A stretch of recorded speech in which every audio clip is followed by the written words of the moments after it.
If you can just remember this, like one thing, it's going to really, really change your life. Every morning when you wake up, think about what you don't want to do, but what is really important for your life. So you don't want to do it, but it's really important for your life. Like really important. Important for your game, important for your career, important for your school, important for your relationship. If you just wake up every single morning and do that, write down what don't I want to do, but it's really, really important I do it. If you write that down, and then guess what? Guess what you have to do? You have to do it. You got to drag yourself. You see, inside of you, you have the adult, and then you have the little toddler, the little kid, the little lazy teenager who doesn't want to do his chores, right?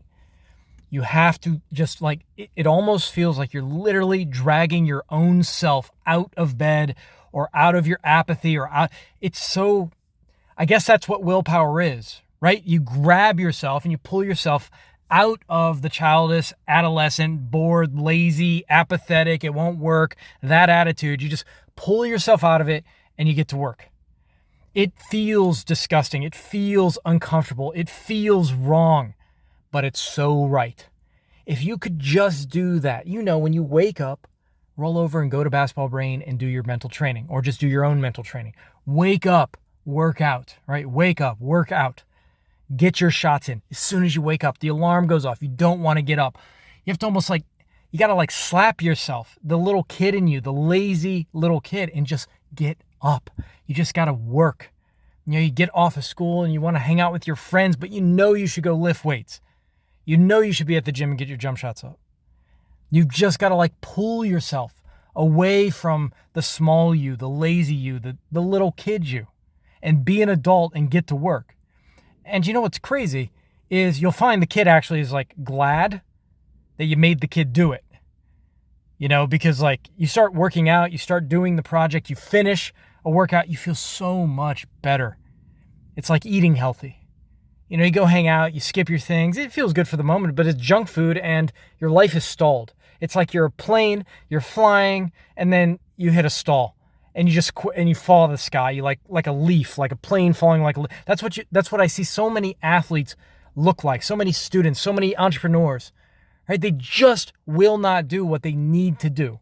It's because they don't like being uncomfortable. You always talk about expanding your comfort zone. You think, I'm going to expand my comfort zone. I'm going to go talk to this girl. I'm going to, try to run an extra wind sprint or something, right? Okay. Sure, that's expanding your comfort zone. But really, down when you're in the battle for life, expanding your comfort zone, you know what that is? It's doing the crap you don't want to do because it's uncomfortable. This morning, I woke up and I did not want to work on this project I have. It's for school, and I just did. And you know what I said to myself? Stop being a bitch. You're working on it. I don't care how you feel. I don't care if you're distracted for the first 10 minutes. You're going to work on this. And you know what? I started to work on it. I was crying. I was throwing a tantrum in my head.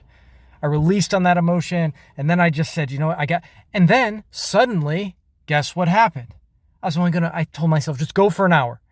I worked on it for 3 hours. I got into it, but I had to drag myself kicking and screaming to my desk. I tell this story in the Basketball Brain program, but I was getting on this train. It was like a 33-hour train ride. And I just didn't want to take this 33-hour train ride. I had severe vertigo, so I couldn't fly. And anyways, I didn't want to take this train. I was like, oh my God, I don't want to be on this train for 33 hours. Anyways, I get on the train. I start working, right? And it's hard to sleep because I couldn't afford the room. So I'm in one of these chairs and I'm reclining. And here's the craziest thing. I finally forced myself to work on this project. When the train arrived at my destination, I was so engrossed in this project, I didn't want to get off the train. I'd been on for 33 hours. Do you understand what I'm saying to you? That's crazy. The little kid doesn't know what's good for the little kid. You don't even really know what you want short term. But long term, if you think about what's important for your life and what you got to do, it's really important. You can also look at I call it the adult things in life, like the calls you don't want to make. It's really important. It's just a small call, small email, responding to somebody, something like that, following up with something. It's just every morning, make a list of the SHIT you just don't want to do and do that. If you can do that first. And then your day's open. Then you can do the things you want to do and are important. And then you can just do fun shit. Okay? So anyways, this is Basketball Brain. Go to basketballbrain.com for the full program. Sorry, we had some technical difficulties with Basketball Brain 1.0. Some of the audio files somehow got corrupted. I replaced all of 1.0. Most of 2.0 is replaced. I'm updating that. Just give me a few more days. But the main parts of Basketball 1.0 and 2.0 are functional. And make sure you check out Boingvert. Peace.